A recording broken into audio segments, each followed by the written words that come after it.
एक तरफ जब भारत में होली का जश्न मनाया जा रहा है, तब सोशल मीडिया पर ट्रेंड कर रहा है Hindu phobic Swiggy, boycott Swiggy, uninstall Swiggy. अब सवाल यह कि आखिर ये क्यों ट्रेंड कर रहा है। तो इसको जानने समझने के लिए हमने इंडिया के टॉप ट्रेंड्स खोला, तो हमें नजर आया कि नंबर 1 पर है हैप्पी होली। अब होली ऑब्वियस सी बात है, होलिका और होली का त्योहार है और देश जो है वो होली के रंगों में रंगा हुआ है। कोई किसी को रंग लगा रहा है, कहीं लठमार होली चल रही है, कहीं फूलों वाली होली चल रही है। लेकिन इस बीच में 3 नंबर पर टॉप ट्रेंड में चल रहा है हिंदू फोबिक स्विगी। अब हिंदू फोबिक स्विगी को अगर आपको समझना है तो इसके हैशटैग्स में ओपन करके देखना पड़ेगा, और यहां पर नजर आता है कि स्विगी की तरफ से एक एड जारी किया गया और इस एड में 2 अंडे बने थे और नीचे एक हैशटैग लिखा था कि बुरा ना खेलो होली। 2 अंडे बने थे, उसमें यह भी लिखा है कि एक दूसरे पर अंडे मत मारो।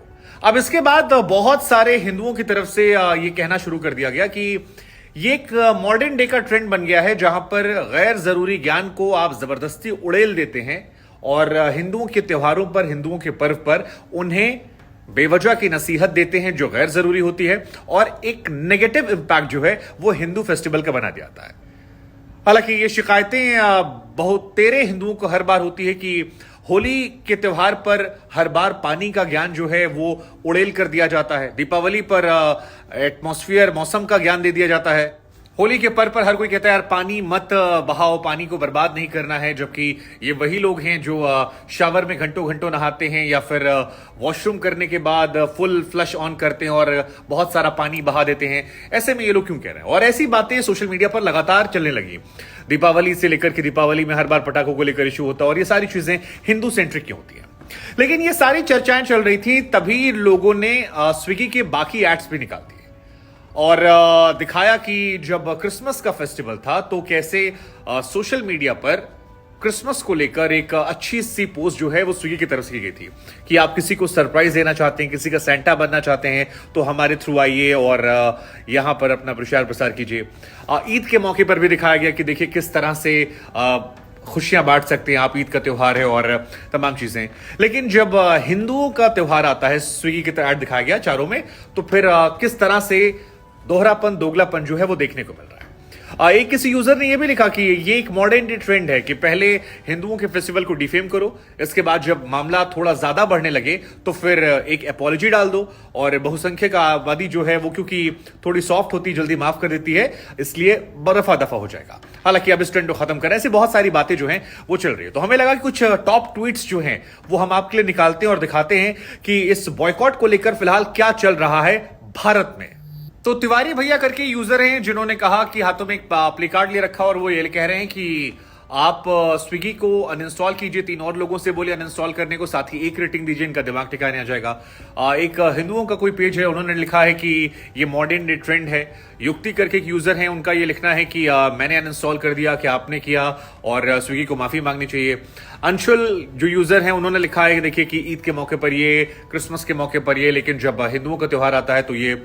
एल्विश यादव यूट्यूबर हैं, इनकी तरफ से भी लिखा गया है कि यह गैर जरूरी है, हिंदुओं की भावनाओं को आहत करने वाला है। और ये जो लाइन है, गैर जरूरी, हिंदुओं की भावनाओं को आहत करने वाला या द्वेषपूर्ण या माहौल खराब करने वाला, ये मेजॉरिटी यूजर्स जो हैं उनकी तरफ से शिकायत जो है ये निकलकर सामने आई है और बहुतेरे लोग ये कह रहे हैं कि स्विगी को ऐसा नहीं करना चाहिए था। हालांकि बीते कुछ समय में अगर आप गौर करेंगे तो ऐसा लगता है कि ऐसे उड़ते तीर जो हैं वो हर बार फेस्टिवल्स में आते हैं या कोई सेलिब्रिटी आता है। मुझे याद आता है रोहित शर्मा ने एक बार एक ट्वीट कर दिया था, दिवाली के मौके पर खासतौर पर बहुत सारे सेलिब्रिटीज होते हैं जो पटाखों को लेकर कर देते हैं कि जानवरों को नुकसान हो रहा है, और उसके बाद वो निशाने पर आते हैं, उनके पुराने ट्वीट्स या उनकी शादी की तस्वीरें आती हैं, कैसे अपनी शादी समारोह में वो लोग जश्न मनाते हैं, हजारों लाखों रुपए के पटाखे फोड़ देते हैं या मैच के बाद जश्न में। अब मेरे मन में 2 सवाल यहां मेरे मन में 2 सवाल आते हैं। पहला सवाल तो यह है कि क्या हिंदुओं के सेंटीमेंट्स जो हैं वो ज्यादा हर्ट होने लगे हैं, क्या वाकई में कंट्रोवर्शियल इशू था? और दूसरा सवाल यह है कि ये जितना ज्ञान है ये सारा यहीं पर क्यों आता है, विच इज द फैक्ट कि आए दिन ऐसी चीजें आती हैं। क्यों क्या ये कंट्रोवर्सी क्रिएट करके फायदा हो जाता है कि आप बैठे बैठे ट्रेंड में आते हैं, एक वर्ग आपको सपोर्ट कर देता है इस वजह से। दूसरा, अगर आपको अच्छी चीजों की नसीहत भी देनी है, आप किसी की तारीफ करना चाहते हैं, कोई अच्छा काम कराते हैं, तो क्या नेगेटिव किसी को छोटा दिखाकर फिर कुछ बड़ा कर सकते हैं?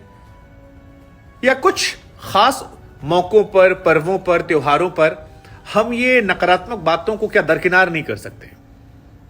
साथ ही सवाल ये भी है कि क्या वो लोग जो एक एड को इतना बड़ा बना रहे हैं, क्या वो भी अवॉइड नहीं कर सकते थे? क्योंकि अगर लोगों ने अवॉइड किया होता तो शायद ऐसे जितनी चर्चाएं लोगों के बारे में पता लगी, शायद स्विगी के एड पे नजर ही ना पड़ती। हमारी आपकी नजर भी इसलिए पड़ रही क्योंकि वो टॉप ट्रेंड में आ गया है। अब हर कोई जान गया कि स्विगी ने कैसा ऐड बनाया था। जो कर रहे हैं वो कह रहे हैं कि हम ऐसे लोगों को एक्सपोज कर रहे हैं ताकि बाद में कोई ऐसा ना कर सके। तो दोनों साइड से मेरे सवाल है, क्या सेंटिमेंट्स ज्यादा हर्ट होने लगे हैं बीते कुछ सालों में? दूसरा, क्या हिंदुओं को जानबूझकर टारगेट किया जाता है? उनके त्योहारों को, उनके पर्वों पर बिना मांगे जरूरत से ज्यादा ज्ञान हर बार दिया जाता है? क्या सोचते हैं?